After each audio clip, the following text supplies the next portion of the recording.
Demonstrators in Gaza staged a massive march this weekend to demand an end to the Israeli blockade. Organisers asked for calm. Instead, they got this. The Israeli army's just sent over a tear gas drone and it's split into three and dropped tear gas all over the protesters.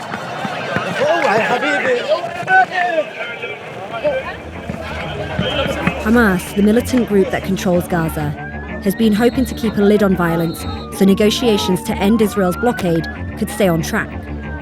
The situation is especially delicate because Israel's holding elections next week. But tens of thousands of people went to the border anyway. أنت ليش تتظاهر اليوم؟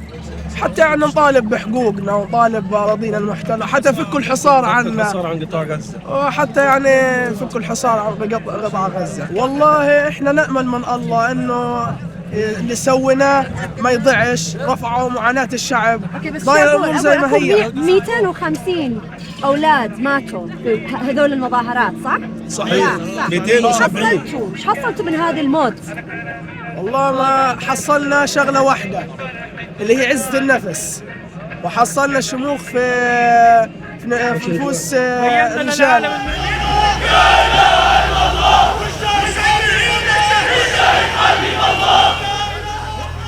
That sense of pride is a powerful theme here.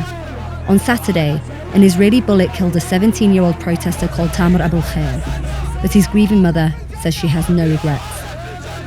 الحمد لله أنا فخورة إنه ابني شهيد. كلنا فدا فلسطين، فدا الوطن، فدا القدس، الحمد لله. لا مش إنه أولادنا غاليين علينا، ما تفكري، ابني عزيز وغالي علي، ابني روحي، ابني عمري، ربيته 18 سنة من حب عيني والحمد لله. زينهم ربيته واحد منهم ربيته من جنه. لكن إحنا سبحان الله إحنا بنعشق الشهادة. ما هي بتعمل كل السبل لراحتنا، تعمل كل السبل لراحتنا، والحمد لله إحنا وراها، وإيش بدها رح نكون معاها ونكون في ظهرها. Not everyone here agrees. Hamas has failed to end the blockade, and some Gazans are beginning to blame their own leadership for the Strip's abysmal conditions. Last month, Hamas arrested hundreds of angry citizens after they held a week of anti-government protests. Amin Abid is one of them. He's 30 years old, unemployed, and has never left the Gaza Strip. He spent 50 days in prison on and off for joining in. Who's the focus of the protests?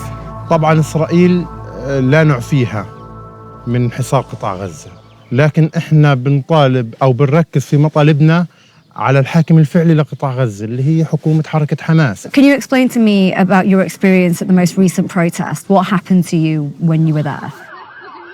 شاهدت الضرب المبرح، جميع أصدقائي اعتقلوا، تم إيصال رسائل تهديد لي بالطخ وإطلاق النار مع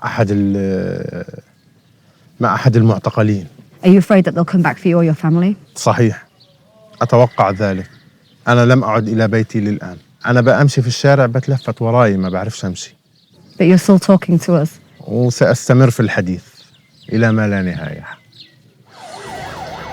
Hamas does not take responsibility for the suffering. A lot of the protesters say that Hamas responded to the protests brutally by arresting people, detaining people, and that on one side they're facing Israeli oppression, but then also inside the country they're not allowed to speak up. يعني هو هذا التوصيف غير دقيق أو على الأقل مبالغ فيه. إحنا بالنسبة لنا جزء كبير كما قلت لا ننكر الأوضاع الصعبة ونقر بأنه من حق الناس أن تخرج للشارع وأن تطالب بحياة كريمة، لكن السؤال إلى من يوجه هذا الطلب؟ إلى نفس الجهة المحاصرة ولا للجهة المحاصرة؟ طبعا أنا لا أنكر أن هناك حصل تجاوزات تجاه الناس يعني لما حصل الحراك وحصلت أخطاء، لكن قراءتنا للحدث أنه هذا الحدث مصطنع من جهات الهدف بشكل أساسي بالنسبة لنا كان هو بدال ما الناس بتتظاهر ضد الاحتلال على السلك وتحاول فكفكة هذا الحصار، هو كيف يمكن أن ننقل هذه المسيرات إلى داخل المدينة وإحداث الخلاف الداخلي بين حماس أو بين الفصائل الفلسطينية وبين المواطنين، وبالتالي إحنا بنكون ريحنا إسرائيل من ضغط.